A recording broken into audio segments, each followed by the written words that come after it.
Winning can feel a lot like losing, not because the goal was wrong, but because the version of you that chased it no longer exists when you get there.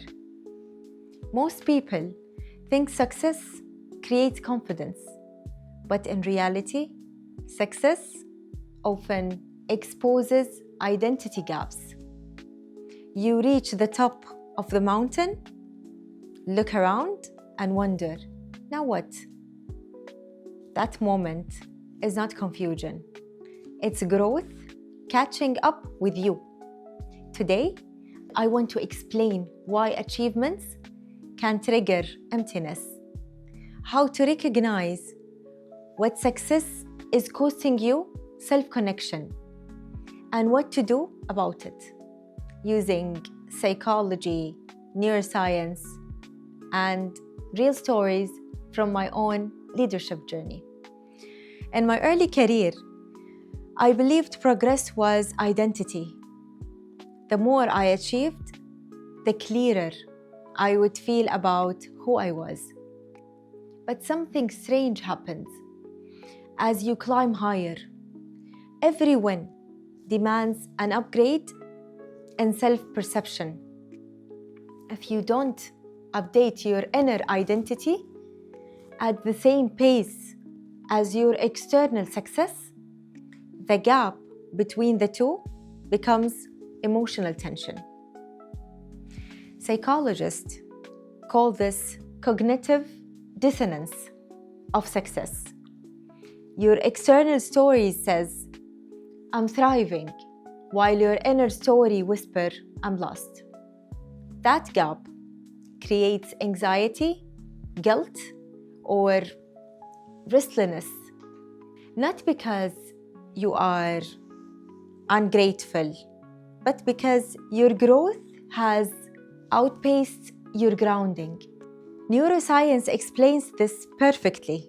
The human brain has two main motivation networks.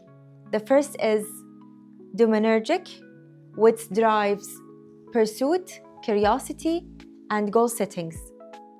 The second is serotonergic, which gives a sense of contentment and peace.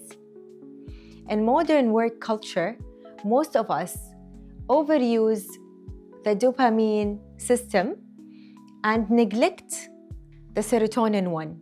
That means we keep chasing rewards but never feel satisfied when we reach them.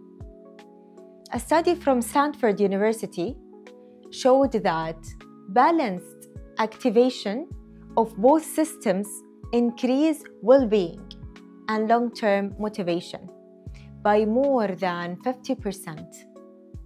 Fulfillment requires rhythm, not acceleration. I remember a morning when I received a message from senior leadership celebrating another milestone project. Everyone was exciting. I should have been too. Instead,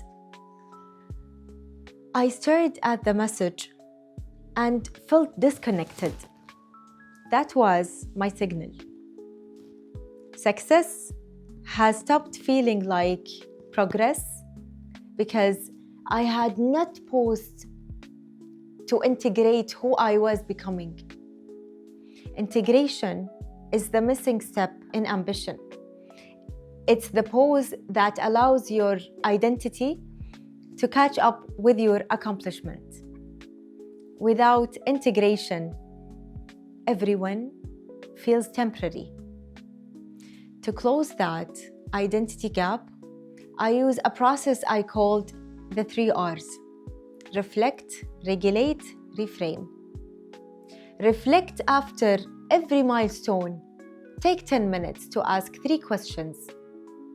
What did this teach me? What did it cost me? What part of me grew through it? Regulate before starting your next goal. Spend 60 seconds slowing your breath. This resets your nervous system from pursuit mode to presence mode. Reframe. Instead of asking, what's next? Ask, who do I want to be next? That question transforms ambition into evolution. Each time you practice these 3 steps, you close the gap between doing and being. Harvard Business Review found that professionals who integrate reflection into their work week increase performance by 23%. Another study from Wales Emotional Intelligence Center showed that leaders who actively process emotions after major achievements experience twice the satisfaction from their work. Fulfillment is not luck. It's a practice discipline. It begins with reflection, regulation, and reframing. Winning does not have to feel empty. It just needs meaning that evolves with you. You don't need to change more to feel successful. You need to connect more deeply to what success means for you right now. So before you climb your next mountain, ask yourself, will this goal grow me? Will it only move me? Because movement without meaning is motion, but growth with awareness is mystery. If this message resonated, share it with someone who is chasing without feeling. Success is not supposed to feel like closing. It's supposed to feel like becoming.